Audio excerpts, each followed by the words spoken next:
Hello friends, I am Reis Bhatt and today our topic is natural selection. पहले मैं आपको बताऊंगा natural selection क्या होता है.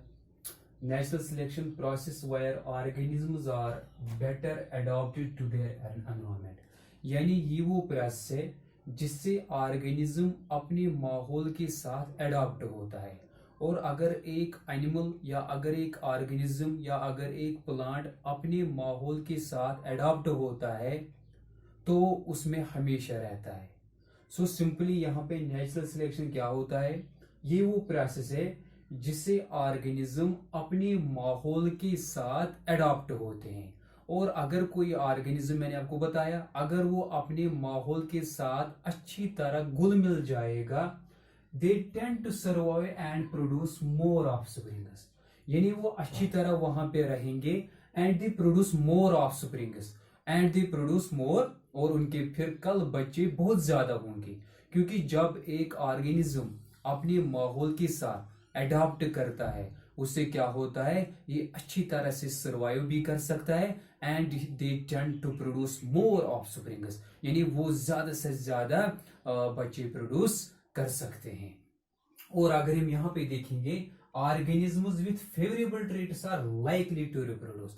यानी वो ऑर्गेनिज्म जिनके क्या होते हैं फेवरेबल ट्रेट्स. ट्रेट बोलते हैं कैरेक्टर को. अगर हमारी बॉडी में बहुत सारे कैरेक्टर्स हैं जो कि मेल पेरेंट्स से आते हैं या फीमेल पेरेंट्स से आते हैं. इसमें हमें क्या होती है, डाइवर्सिटी ऑफ कैरेक्टर्स आते हैं.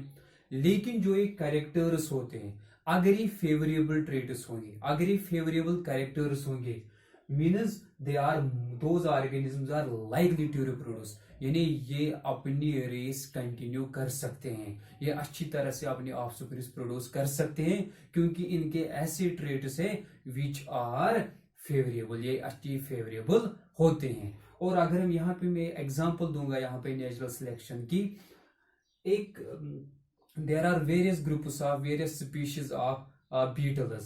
Number first one is red beetle या number second is blue beetle. अगर ये red beetle किस पे होगी, they eat ये क्या खाते हैं, they eat leaves. यानी leaves होते हैं जो plants के leaves, उन पे डिपेंड होते हैं, यानी उनको वो खाते हैं. लेकिन इनका जो एनिमी है दैट इज क्रो.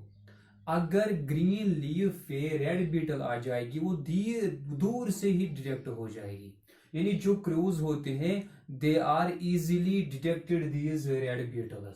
या अगर कहीं ऐसा कुछ आ गया, इनमें कलर वेरिएशन आ गई, यानी अब रेड बीटल के जब इसने रिप्रोडक्शन की तो अचानक एक कलर वेरिएशन आ गई, यानी ब्लू बीटल. ये ब्लू बीटल भी, ये भी जब ये पत्तों पे होती है, जब ये लीव्स पे होती है, ये दूर से ही डिटेक्ट होती है. और जो क्रोज आते हैं वो उनको अच्छी तरह से इनको डिटेक्ट करके, आसानी से इनको डिटेक्ट करके उनको ईट करती है.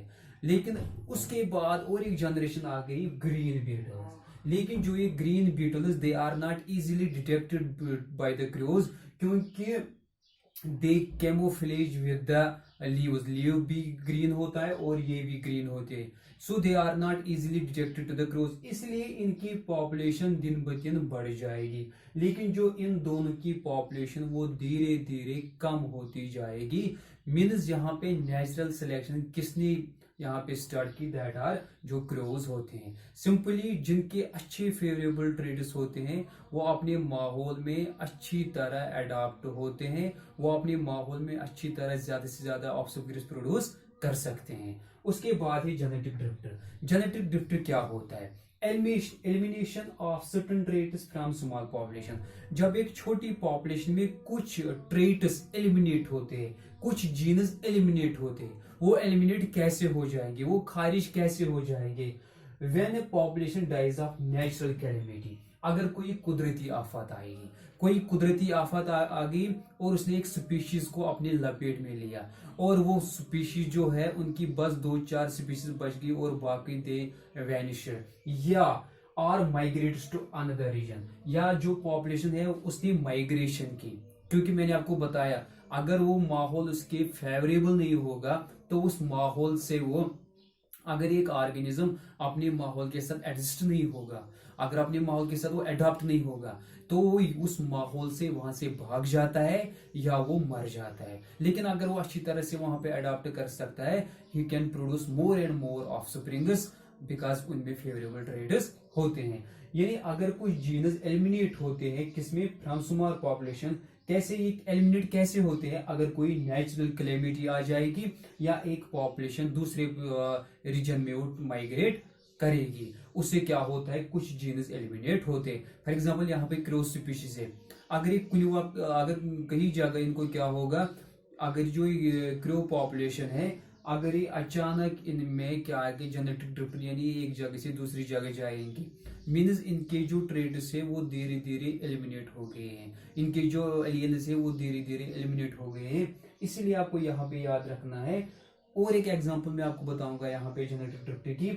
मैं 2 रैबिट्स लूंगा, एक का फर होता है उसका फर होता है ब्राउन कलर का फर होता है, जो एक इसमें यहाँ पे that is brown fur rabbits, उनका हम क्रॉस करेंगे व्हाइट फर रैबिट्स के साथ। लेकिन जो ये ब्राउन फर रैबिट्स है इनमें डोमिनेंट ट्रेट होता है, डोमिनेंट वो ट्रेट होता है जो अपने आप को एक्सप्रेस करता है, क्योंकि इसमें स्ट्रक्चरल प्रोटीन्स अच्छी तरह बनते हैं। इनको हम क्रॉस करेंगे व्हाइट फर रैबिट्स के साथ, जो कि एक रिसेसिव कैरेक्टर, और जब हम पॉपुलेशन देखेंगे हम बस देखेंगे यहाँ पे ब्राउन फर के रैबिट्स, क्योंकि जब डोमिनेंट एलील होता है उस डोमिनेंट होता है, ये अपने आप को एक्सप्रेस करता है and it eliminate the genes of white fur rabbits, इसलिए वो सर्वाइव नहीं कर पाएंगे।